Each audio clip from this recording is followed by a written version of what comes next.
इस एडिटोरियल में हम डिस्कस करेंगे भारत और चाइना के संबंधों को। Engage with caution. कॉशन का मतलब है यहाँ पे सावधानी, सजग रहना किसी बात के प्रति, अलर्टनेस दिखाना। और एंगेज का मतलब होता है किसी चीज़ में शामिल होना, किसी चीज़ से जुड़ना। तो भारत चाइना के साथ यदि एंगेज होना चाहता है, किसी भी चीज़ में आगे बढ़ना चाहता है, जुड़ना चाहता है, तो सावधानी की ज़रूरत है। The latest disengagement. देखो यहाँ डिसएंगेजमेंट शब्द का मतलब है सेना का पीछे हटना। अलोंग का मतलब है सहारे सहारे, जैसे ये है आपकी LAC, line of actual control, है ना, तो इसके सहारे सहारे, along the LAC is a welcome step. तो भारत और चाइना की जो बॉर्डर है, उस बॉर्डर पे अभी हाल ही में, लेटेस्ट यानी नवीनतम, अभी हाल ही में वहाँ क्या देखने को मिला है, सेना का डिसएंगेजमेंट देखने को मिला है। यानी कि दोनों देशों की सेनाएं बॉर्डर से पीछे हट गई हैं। तो ये जो बात हमें देखने को मिली है, ये एक स्वागतपूर्ण कदम है। लेकिन द बॉर्डर क्राइसिस, लेकिन ये जो सीमा संकट है भारत और चाइना के बीच, इज़ नॉट ओवर, ये सीमा संकट जो है समाप्त नहीं हुआ है।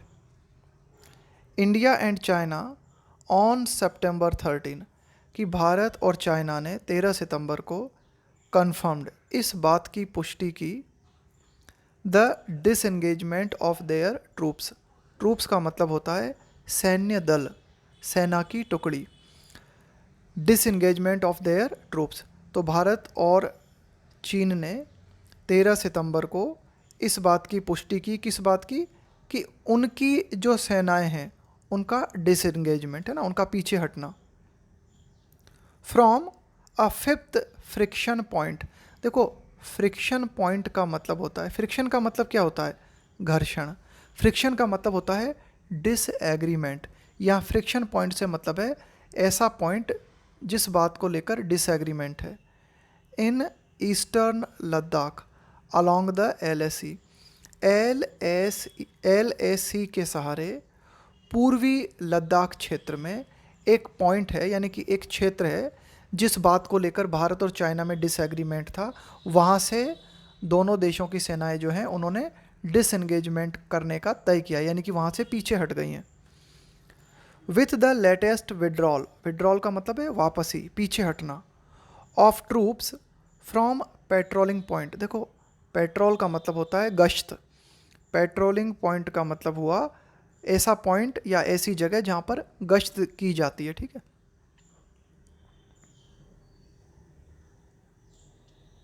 With the latest withdrawal of troops, कि ये जो नवीनतम सेना की वापसी देखने को मिली है, कहाँ से, पेट्रोलिंग पॉइंट 15, ये एक पर्टिकुलर क्षेत्र का नाम है, कि ये जो गश्ती पॉइंट था ना 15, वहाँ से। In the Gogra hot springs area, ये जो क्षेत्र है गोगरा हॉट स्प्रिंग एरिया, जो क्षेत्र है यहाँ पे एक पर्टिकुलर पॉइंट नाम दिया गया है एक क्षेत्र को, पेट्रोलिंग पॉइंट 15। तो यहाँ से सेनाओं की जो वापसी हुई है। बफर जोन्स, देखो बफर जोन का मतलब होता है एक ऐसा क्षेत्र जिस पर दोनों देश राजी हो जाते हैं कि हम इस क्षेत्र में प्रवेश नहीं करेंगे, उसको बोलते हैं बफर जोन। बफर जोन बनाया जाता है शांति निर्मित करने के लिए, एक ऐसा क्षेत्र जिस क्षेत्र के ऊपर दोनों देश सहमत हो जाते हैं कि भाई ठीक है, इस क्षेत्र में न हमारी सेनाएं प्रवेश करेंगी और न तुम्हारी सेनाएं, इसको कहेंगे बफर जोन। तो पेट्रोलिंग पॉइंट 15 से दोनों देशों की सेनाएं पीछे हट गई हैं।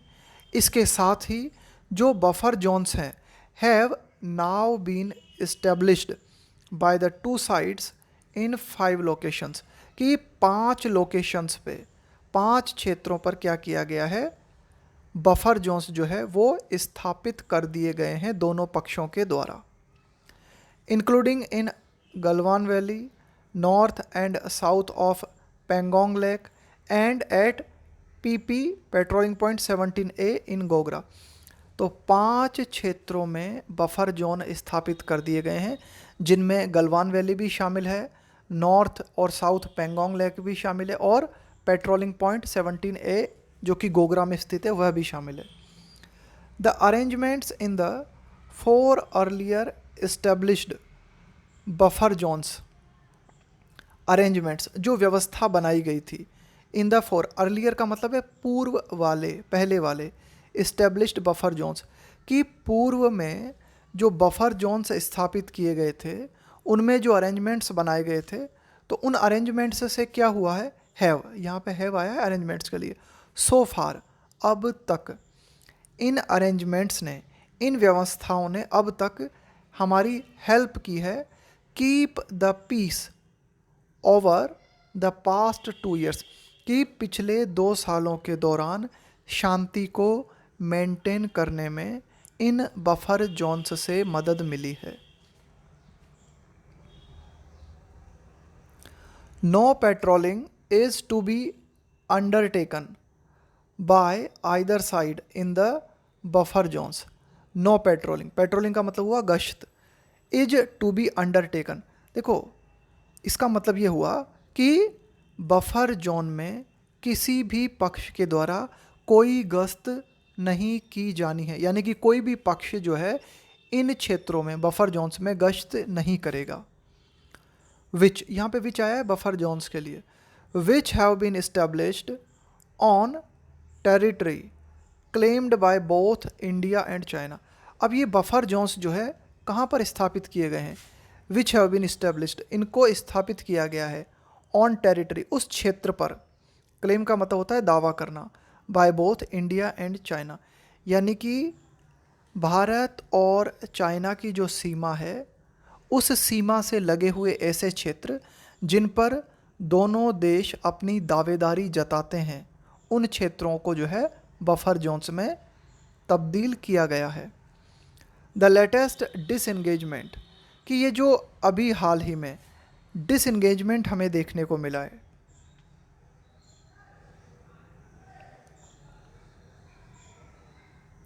केम just 3 days before prime minister Narendra Modi and Chinese president Xi Jinping R2, देखो इज टू, R2, M2 इनका प्रयोग किया जाता है कि कोई काम करना है, खास करके कोई ऑफिशियल काम जो आगे होना है उसको हम दिखाते हैं इज टू, M2, R2 का प्रयोग करके। ध्यान देना, ज़्यादातर इनका प्रयोग किया जाता है ऑफिशियल सेंटेंसेस में, आधिकारिक जो कोई बात होती है ना उसको दिखाने के लिए।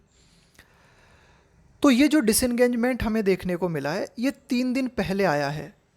किस चीज़ के 3 दिन पहले, कि प्राइम मिनिस्टर नरेंद्र मोदी और चीन के जो राष्ट्रपति हैं शी जिनपिंग, उनको अटेंड करनी है the Shanghai cooperation organisation, summit का मतलब होता है मीटिंग, इन उज्बेकिस्तान, उज्बेकिस्तान में एक मीटिंग होनी है। इस मीटिंग के 3 दिन पहले ये डिसएंगेजमेंट हमें देखने को मिला है। उज्बेकिस्तान में SCO समिट होनी है, SCO सम्मेलन होना है या मीटिंग होनी है, और इसमें प्राइम मिनिस्टर नरेंद्र मोदी और चीन के राष्ट्रपति शी जिनपिंग जो है वो भी मुलाकात करेंगे। रिफ्लेक्टिंग, रिफ्लेक्टिंग का मतलब होता है दर्शाते हुए, the current state of relations, कि संबंधों में वर्तमान में क्या स्थिति है, भारत और चाइना के बीच वर्तमान संबंधों की जो स्थिति है उसको दर्शाते हुए, the two leaders have not directly spoken in more than 2.5 years, कि जो दोनों नेता हैं यानी कि मिस्टर मोदी और mister Jinping, have not directly spoken, ये प्रत्यक्ष तौर पे, सीधे तौर पे नहीं बोले हैं, इन मोर देन 2.5 years, यानी कि लगभग 2.5 वर्षों से भी ज़्यादा समय से इन दोनों नेताओं ने डायरेक्टली इस टेंशन के बारे में कुछ नहीं कहा है। An extraordinary situation for the world's 2 most populous countries, populous का मतलब है जिसकी जनसंख्या बहुत ज़्यादा है, कि भारत और चाइना के बीच ये जो सिचुएशन है बहुत ही ज़्यादा एक्स्ट्रा ऑर्डिनरी सिचुएशन है, कुल मिला के बहुत ही ज़्यादा क्राइसिस, संकट की स्थिति दोनों देशों के बीच बनी हुई है। For the world's 2 most populous countries की दुनिया के 2 सबसे अधिक आबादी वाले देशों के लिए यह एक बहुत ही असाधारण स्थिति है। Whether they meet at the SCO summit, और देखो ये हाइफन से लेके और हाइफन तक जो जानकारी दी जाती है ना, ये होती है ब्रैकेट में। अब पढ़ो वाक्य को इस तरह से, whether they meet at the SCO summit और एट द G20, कि चाहे वे SCO समिट के दौरान मिलें या फिर G20 इन इंडोनेशिया, लेटर का मतलब होता है बाद में, दिस ईयर कि इस साल के बाद में या इस साल के अंत में इंडोनेशिया में G20 मीटिंग होगी। तो ये दोनों लीडर जो हैं वे G20 मीटिंग में मुलाकात करें या SCO मीटिंग में मुलाकात करें, मुलाकात इनकी कहीं भी हो, लेकिन इंडिया विल नीड, भारत को ज़रूरत होगी, to proceed with, proceed with का मतलब होता है आगे बढ़ना, कॉशन का मतलब है सावधानी, भारत को सावधानी के साथ आगे बढ़ने की ज़रूरत होगी। क्यों? ऐसा इसलिए, एज का प्रयोग किया जाता है बिकॉज के सेंस में। ऐसा इसलिए बिकॉज इट भारत के लिए आया है। इनएविटेबली, इनएविटेबली का मतलब होता है सर्टेनली, निश्चित रूप से। रिज्यूम का मतलब होता है पुनः शुरुआत करना।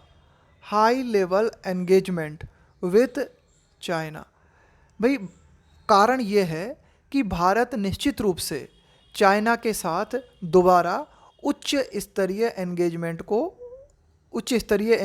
जो है शुरू कर रहा है, यानी कि शीर्ष स्तर पर दोबारा से भारत जो है चाइना के साथ जुड़ने का प्रयास कर रहा है। तो ज़रूरत होगी भारत को कि वो बहुत सावधानी के साथ आगे बढ़े। अब देखो ये जो ब्रैकेट में बात थी हाइफन से लेके और हाइफन तक, इसको पढ़ लेते हैं। एज ऑफ सितंबर 14, कि सितंबर 14 तक की अगर हम बात करें, ये जो लिखा हुआ है ना एज ऑफ सितंबर 14, यानी कि सितंबर 14 तक की जो स्थिति है वो स्थिति ये है, नाइदर साइड हैड कन्फर्म्ड और ruled out a meeting. Confirm का मतलब होता है पुष्टि करना, रूल आउट का मतलब होता है खारिज करना। 14 सितंबर तक की अगर हम बात करें तो 14 सितंबर तक दोनों पक्षों ने, भारत और चाइना, इन दोनों पक्षों ने ही न तो दोनों लीडर्स के मध्य होने वाली मीटिंग की पुष्टि की और न ही इस मीटिंग को खारिज किया। वाइल द बफर जोन्स में सर्व, देखो सर्व का मतलब है काम आना, कि ये जो बफर जोन्स निर्मित किए गए हैं शायद काम आ सकते हैं। किस रूप में? एज, यहाँ पे एज आया है के रूप में। एज अ टेम्परेरी मेजर, इसका मतलब होता है उपाय। टू प्रिवेंट का मतलब है रोकना, प्रिवेंट यानी रोकना। अ रिकरेंस, रिकरेंस का मतलब होता है किसी बात का बार बार घटित होना। ऑफ क्लैशेस, क्लैश का मतलब होता है फाइट, संघर्ष, लड़ाई। कि बफर जोन जो स्थापित किए गए हैं ये संघर्ष की पुनरावृत्ति को रोकने के लिए एक टेम्परेरी उपाय के रूप में काम आ सकते हैं, लेकिन द रियलिटी इज़ दैट, वास्तविकता ये है, दिस इज एन अरेंजमेंट, कि बफर जोन जो है एक तरीके का अरेंजमेंट है, एक तरह की व्यवस्था है, that has been forced on India, जिस व्यवस्था को भारत के ऊपर ज़बरदस्ती थोपा गया है, फोर्स किया गया है। द इंडियन मिलिट्री, की जो भारतीय सेना है, bye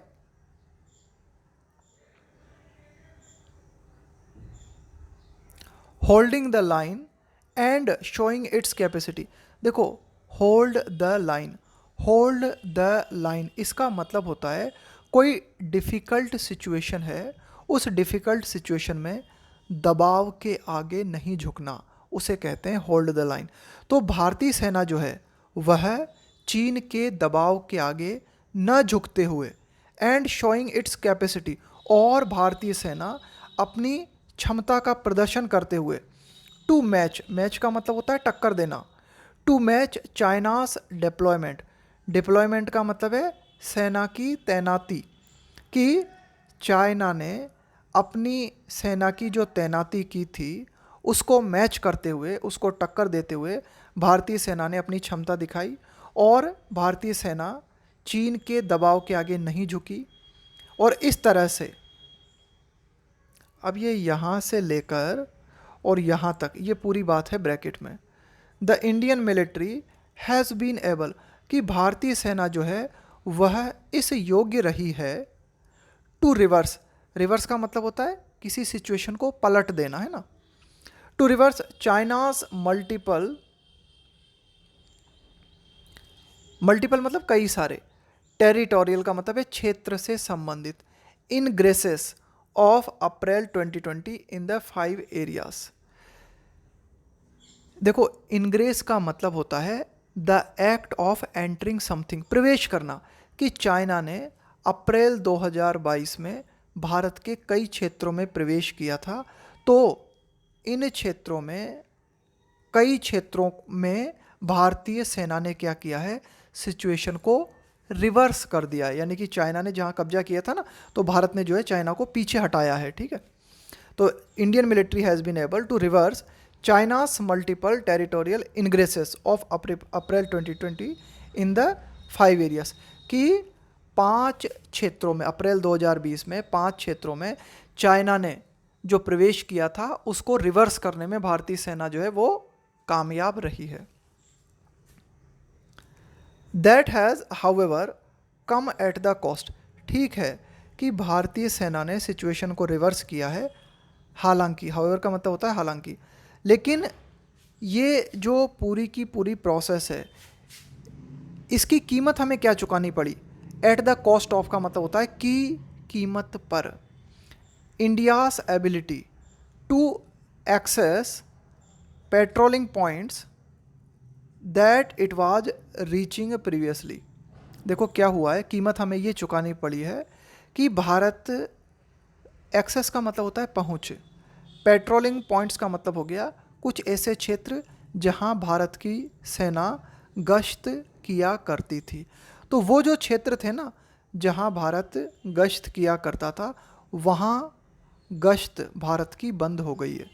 it was reaching previously, it आया है भारत के लिए कि भारत पूर्व में, प्रीवियसली यानी पूर्व में, भारत पहले जिन क्षेत्रों में गश्त दे रहा था वे क्षेत्र अब भारत की गश्त की सीमा से बाहर हो गए हैं। ये कीमत भारत को चुकानी पड़ी है। विच, इसके लिए है ना, इसके संबंध में अगर हम बात करें, in the view of some military observers, military observers, कि कुछ सेना को, यानी कि जो सेना के संबंध में समझते हैं ना, कुछ जो मिलिट्री ऑब्जर्वर हैं, यानी कि सेना से संबंधित जिन कुछ लोग हैं जिनकी सेना से संबंधित समझ है, उनका ऐसा मानना है might have been China's game plan, कि हो सकता है शायद ये चाइना का ही प्लान था। माइट हैव बीन इसका मतलब होता है माइट हैव और इसके साथ में V3 का प्रयोग करना। इस स्ट्रक्चर का प्रयोग किया जाता है पास्ट के बारे में गैस करने के लिए, यानी कि सेना से संबंधित कुछ जो विद्वान हैं उनका ऐसा मानना है कि शायद ऑल अलोंग का मतलब होता है all the time, all along का मतलब होता है ऑल द टाइम, या फिर आप कह सकते हो फ्रॉम द बिगिनिंग, यानी कि जो कुछ मिलिट्री ऑब्जर्वर्स हैं उनका ऐसा मानना है कि शायद शुरू से ही चाइना का ऐसा प्लान था। क्या प्लान था, कि चाइना का ये प्लान था कि भारत जिन क्षेत्रों में, यानी कि भारत को जो पेट्रोलिंग पॉइंट्स प्राप्त हैं वहाँ से भारत की पेट्रोलिंग समाप्त हो जाए। तो देखो हुआ क्या, अप्रैल 2020 में चाइना ने भारत पे अटैक करते हुए, भारत की सीमा पर अटैक करते हुए कुछ क्षेत्रों पर जो है अतिक्रमण कर लिया। भारत की सेना ने सिचुएशन को रिवर्स तो कर दिया, लेकिन कुछ पेट्रोलिंग पॉइंट्स जिन तक भारत की पहुंच थी वे पेट्रोलिंग पॉइंट्स अब भारत की पहुंच में नहीं हैं।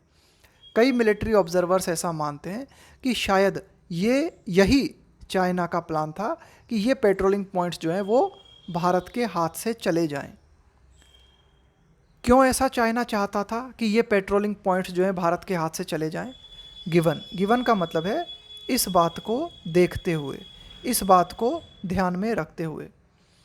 द फेवरेबल लॉजिस्टिक्स, फेवरेबल का मतलब होता है अनुकूल, लॉजिस्टिक्स, यहाँ पे लॉजिस्टिक्स का मतलब है सेना का मूवमेंट। यहाँ पे लॉजिस्टिक्स का मतलब है the activity of organising the movement, equipment. देखो जो सेना होती है वो किसी पर्टिकुलर क्षेत्र में अपने आप को जो है बसा ले, इसके अलावा सेना का मूवमेंट, इन सब चीज़ों को कलेक्टिवली कहा जाता है लॉजिस्टिक्स। एंड टेरेन का मतलब है क्षेत्र।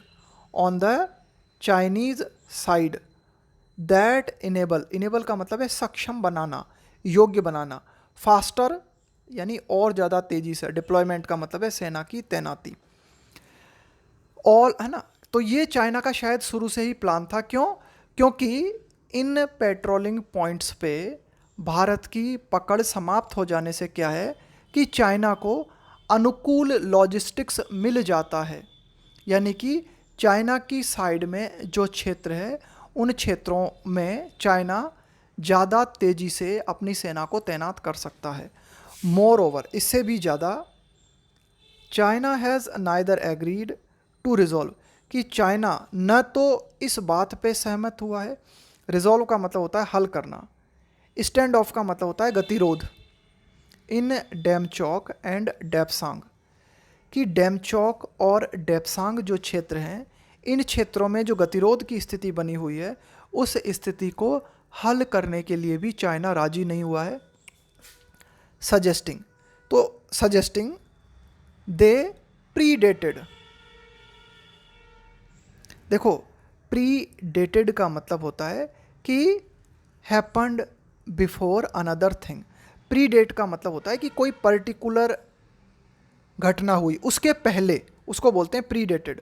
द करंट टेंशंस, कुल मिला के सजेस्टिंग का मतलब है ऐसा संकेत देते हुए। चाइना ने डेमचौक और डेपसांग नाम के जो क्षेत्र हैं इनमें जो गतिरोध की स्थिति बनी हुई है इनको हल करने के लिए चाइना राजी नहीं हुआ है। क्यों? वो इस तरह का संकेत देता हुआ नजर आता है चाइना। दे यानी कि इन क्षेत्रों में डेमचौक और डेपसांग जो क्षेत्र है ना, ये दे आया है डेमचौक और डेपसांग के लिए कि ये जो क्षेत्र हैं इनमें जो टेंशन है वो तो पहले से ही बनी हुई थी। Suggesting they predated the current tensions. Nor shown, और न ही चाइना ने इस बात को दिखाया है, एनी इंटेंट, इंटेंट का मतलब होता है इरादा, टू डी स्केलेट, डी स्केलेट का मतलब होता है सेना को वापस लेना, सेना को पीछे लेना, और न ही चाइना ने इस तरह का इरादा प्रदर्शित किया है। किस तरह का इरादा? कि भाई हम सेना को पीछे हटाने को तैयार हैं। इंस्टीड का मतलब होता है के बजाय, कंटिन्यूइंग का मतलब है जारी रखना, to build forward, build forward का मतलब है और आगे निर्मित करते जाना। इंफ्रास्ट्रक्चर का मतलब होता है आधारभूत ढांचा, यानी कि चाइना जो है लगातार इंफ्रास्ट्रक्चर निर्मित करता जा रहा है। यह इंफ्रास्ट्रक्चर से मतलब है सेना की छावनियाँ निर्मित करना, रोड निर्मित करना, कैंप बनाना, है ना, इन सब के लिए आया इंफ्रास्ट्रक्चर। एम्ड एट, लेकिन लगातार चाइना क्या करता जा रहा है? इंफ्रास्ट्रक्चर को बिल्ड करता जा रहा है। और क्यों कर रहा है इंफ्रास्ट्रक्चर को बिल्ड? क्या उद्देश्य है उसका? एम्ड एट, एम के साथ में आता है एट, कि भाई आपका उद्देश्य क्या है?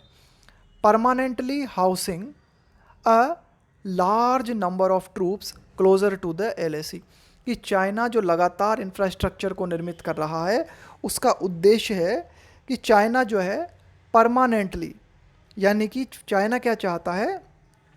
परमानेंटली जो है हाउसिंग, देखो हाउस का मतलब होता है, इस हाउस जो है ना इसका वर्ब के रूप में भी प्रयोग किया जाता है कि permanently housing a large number of troops, कि एक बड़ी संख्या में जो सैन्य दल हैं उन्हें आवास प्रदान करना, closer to the LAC, LAC के निकट बड़ी संख्या में चाइना अपनी सैन्य टुकड़ियों को आवास देना चाहता है। मतलब चाइना चाहता है कि सेना वहीं पर जो है अपना अड्डा बना ले। इंडीड, वास्तव में। Signs are that both sides, इस तरह के चिन्ह हैं कि दोनों जो पक्ष हैं are in for a prolonged, prolonged का मतलब है बहुत लंबा, पीरियड का मतलब हो गया समय, ऑफ अनसर्टेनिटी का मतलब है अनिश्चितता ऑन द बॉर्डर्स, कि इस तरह के संकेत दिखाई देते हैं कि दोनों पक्ष जो हैं वे सीमा पर अनिश्चित समय के लिए बहुत लंबे समय से हैं, are both sides are in for a prolonged period of, है ना, इसको हम इस तरह से कह सकते हैं कि दोनों पक्ष जो हैं वे एक लंबे समय से अनिश्चितता के पीरियड में हैं। थैंक्स टू, देखो थैंक्स टू का मतलब होता है के कारण। ये जो थैंक्स टू है ना, इसका मतलब तो होता है के कारण, लेकिन इसका प्रयोग किया जाता है नेगेटिव सेंस में। जैसे आपके और मेरे संबंध खराब हो जाएं और फिर मैं कहूँ कि थैंक्स टू योर एक्शन, कि भाई आपने ये जो एक्शन किया था ना, कि आपने जो है मुझे पत्थर मारा है ना, इसके कारण हुआ है ये सब। तो इस तरह से हम प्रयोग करते हैं इसका थैंक्स टू। थैंक्स टू का प्रयोग किया जाता है कारण को बताने के लिए ना, कि बिकॉज ऑफ या इसके कारण। लेकिन इसका प्रयोग जो है ना वो व्यंग्यात्मक तरीके से किया जाता है, किसी पर दोष देना, किसी पर इल्ज़ाम लगाना, किसी को किसी बात के लिए रेस्पॉन्सिबल ठहराना। तो कुल मिला के भारत और चाइना जो है इनके बीच में जो संबंध हैं उनमें बहुत ही ज़्यादा अनसर्टेनिटी आ गई है। और वो किसके कारण आई है? Thanks to China's decision. वो आई है कि जो चाइना ने डिसीजन लिया था ना, मोबिलाइज का मतलब होता है जुटाना, tens of thousands of troops in April 2020, April 2020 में सैकड़ों हजारों की संख्या में चाइना ने जो सेना की तैनाती की थी LAC पर, उसके कारण हुआ है ये। इन कॉन्ट्रावेंशन, कॉन्ट्रावेंशन का मतलब होता है उल्लंघन ऑफ पास्ट बॉर्डर एग्रीमेंट्स, कि पास्ट यानी कि पूर्व में चाइना और इंडिया के बीच जो भी सीमा समझौते थे उनका उल्लंघन करते हुए अप्रैल 2020 में चाइना ने अपनी सेना की तैनाती LAC पर की। इसके कारण हुआ है ना, इस चाइना के इस डिसीजन के कारण एक लंबे समय तक भारत और चाइना जो है अनसर्टेनिटी की हालत में आ गए हैं। अनलेस, अनलेस का प्रयोग किया जाता है किसी कंडीशन को दिखाने के लिए।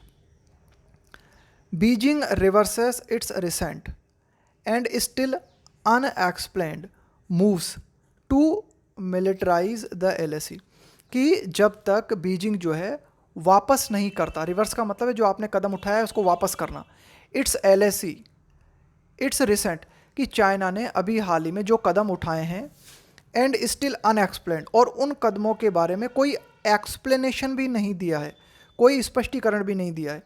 तो ये जो कदम है चाइना ने जो कदम उठाए टू मिलिटराइज द LAC, कि चाइना ने क्या किया है, LAC को मिलिटराइज कर दिया, यानी कि वहाँ पर सेना की तैनाती कर दी है।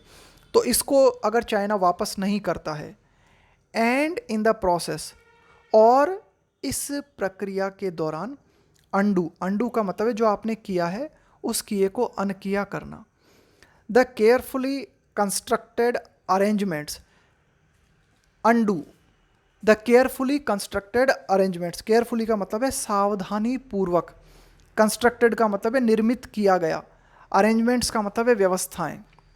देखो भारत और चाइना के बीच बहुत ही केयरफुली व्यवस्थाओं को निर्मित किया गया था, और इन व्यवस्थाओं ने मदद की थी, helped keep the peace for 40 years. भारत और चाइना के बीच कीप द पीस का मतलब है शांति को बनाए रखना, कि भारत और चाइना के बीच जो कुछ भी समझौते हुए थे उनके माध्यम से पिछले 40 सालों से भारत और चाइना के बीच शांति बनी हुई थी।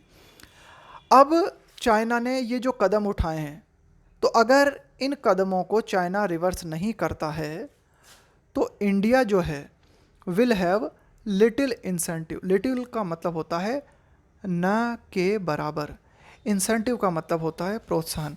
तो चाइना अगर अपने कदमों को रिवर्स नहीं करता है तो भारत के पास न के बराबर प्रोत्साहन होगा। इस बात पर विचार करने के लिए, कंसिडर यानी विचार करना, अ रिटर्न टू रिलेशंस, कि भारत जो है वापस उस तरह के संबंधों पे लौटे जैसे कि संबंध 2020 के पहले थे। एज जैसे कि दे वर, दे आया यहाँ पे आया है भारत और चाइना के संबंधों के लिए। वर थे, प्रायर टू का मतलब है के पूर्व 2020। तो भारत के पास किसी भी तरह का प्रोत्साहन नहीं होगा कि भारत इस बात पर विचार करे कि भारत जो है 2020 के पहले जैसे संबंध भारत और चाइना के थे उन संबंधों पे लौट आए। तो कुल मिला के चाइना को पहले क्या करना होगा, जो कदम चाइना ने उठाए ना उनको रिवर्स करना होगा, तब जाके भारत को कुछ इंसेंटिव मिलेगा, कुछ प्रोत्साहन मिलेगा और भारत भी इस बात पर विचार करेगा कि भाई 2020 के पहले जैसे संबंध थे उन पर जो है वापस लौटा जाए। अगर चाइना पीछे नहीं हटता है तो भारत भी जो है पीछे नहीं हट पाएगा। द लेटेस्ट डिसएंगेजमेंट, कि अभी हाल ही में ये जो नवीनतम डिसएंगेजमेंट हमें देखने को मिला है, यानी कि ये जो नवीनतम सेना की वापसी हमें देखने को मिली है। वाइल का मतलब होता है जबकि, सर्टेनली निश्चित रूप से, अ वेलकम स्टेप एक स्वागतपूर्ण कदम है। By no means, by no means का मतलब हुआ किसी भी रूप में नहीं। इम्प्लाइज का मतलब होता है संकेत देना। एंड लेकिन ठीक है, ये जो कदम है डिसएंगेजमेंट का, ये एक स्वागतपूर्ण कदम है, लेकिन किसी भी रूप में ये कदम जो है इस बात का संकेत नहीं देता। किस बात का? An end to the crisis का मतलब है संकट ऑन द बॉर्डर, यानी कि ये कदम इस बात का संकेत नहीं देता कि बॉर्डर पर जो संकट है वो समाप्त हो गया है। यानी कि बॉर्डर पे जो संकट है उसकी समाप्ति का संकेत ये कदम किसी भी रूप में नहीं देता।